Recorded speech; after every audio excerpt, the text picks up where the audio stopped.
Assalamualaikum warahmatullahi wabarakatuh.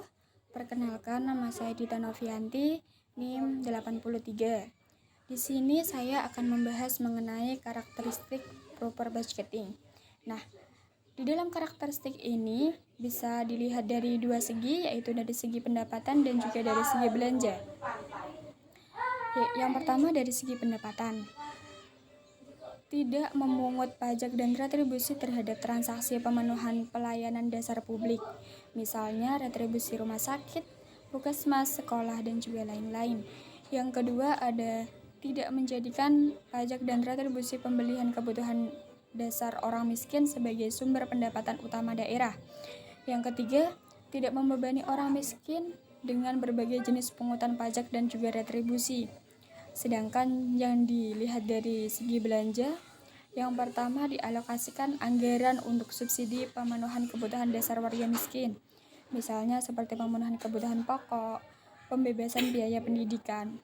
Yang kedua, alokasi anggaran untuk penyediaan sarana dan prasarana publik yang berpihak kepada orang miskin, seperti puskesmas, air bersih, dan jalan desa.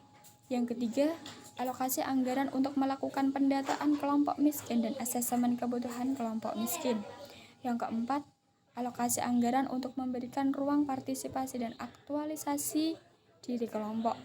Yang kelima, alokasi anggaran untuk perencanaan dan penilaian terhadap program atau kegiatan yang melibatkan orang miskin.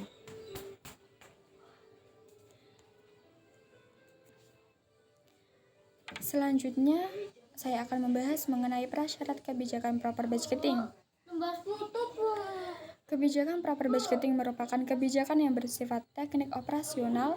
Agar pemerintah daerah berkenaan menerapkan kebijakan tersebut, maka perlu adanya prasyarat kebijakan.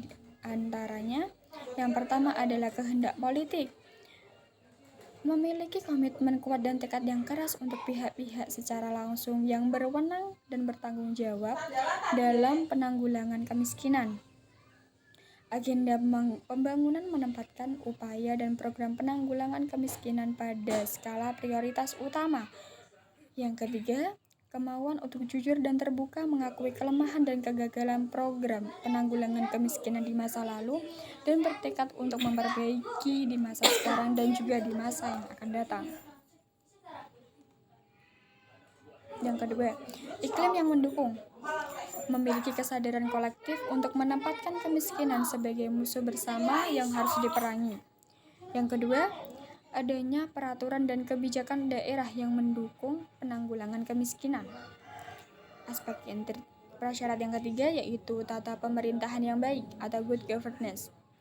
Studi empiris Turquoise pada tahun 2001 di beberapa negara menyimpulkan adanya hubungan yang kuat antara karakter suatu rezim pemerintahan dengan capaian berbagai indikator pembangunan yang berkesimpulan. Yang pertama, makin aktif suatu pemerintahan, makin rendah tingkat kematian bayi. Yang kedua, makin rendah tingkat korupsi di birokrasi pemerintahan, maka semakin tinggi tingkat melek huruf orang dewasa. Yang ketiga, makin naik kondisi penegakan hukum suatu negara, maka semakin rendah tingkat kematian bayi.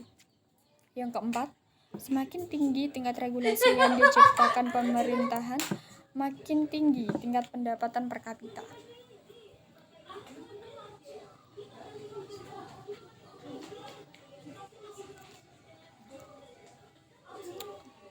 Yang kelima, di sini saya akan membahas mengenai aspek teknis operasional proper budgeting. International Monetary Fund atau IMF dan Forum Transparansi Anggaran Fitra mengidentifikasi prinsip-prinsip umum penganggaran yang baik, yaitu yang pertama, transparan. Beberapa indikator yang dijadikan acuan antara lain, dokumen anggaran dapat dengan mudah diakses oleh publik. Yang kedua, dibukanya akses atau partisipasi aktif publik dalam proses perumusan program dan pengambilan keputusan. Yang ketiga, adanya kebijakan yang memberikan tempat atau ruang kontrol dan monitoring oleh lembaga independen dan masyarakat baik secara perorangan maupun kelembagaan sebagai media check and balance.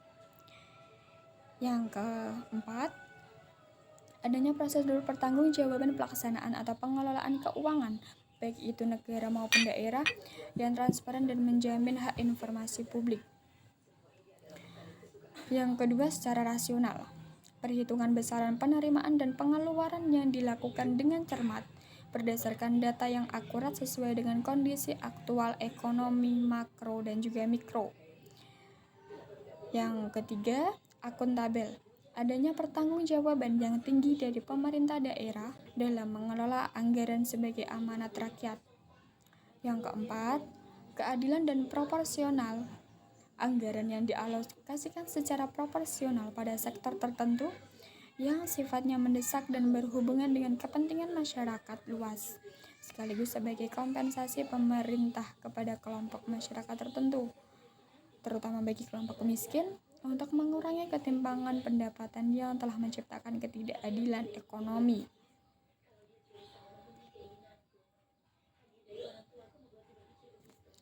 Ada 3 aspek yang harus diperhatikan oleh pemerintah dalam menyusun dan mengimplementasikan kebijakan anggaran supaya dapat dikategorikan sebagai anggaran yang bersifat pro orang miskin, yaitu yang pertama adalah aspek penyusunan anggaran.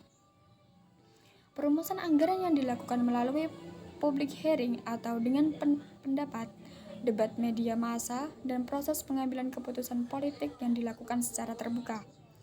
Yang kedua, melakukan analisis anggaran yang melibatkan kelompok masyarakat, termasuk kelompok masyarakat miskin. Yang ketiga, ada aspek penerimaan daerah yang tidak membuat kebijakan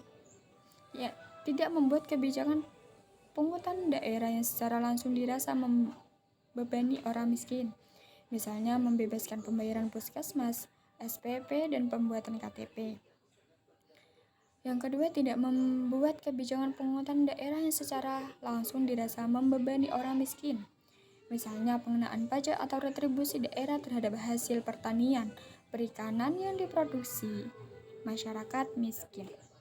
Yang ketiga, ada aspek pembelanjaan daerah. Pembelanjaan sektoral dan lintas sektoral. Yang kedua, pembelanjaan untuk program penanggulangan kemiskinan.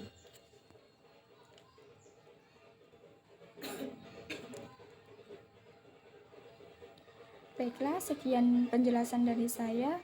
Kurang dan lebihnya mohon maaf. Wabillahi taufiq wal hidayah. Wassalamualaikum warahmatullahi wabarakatuh.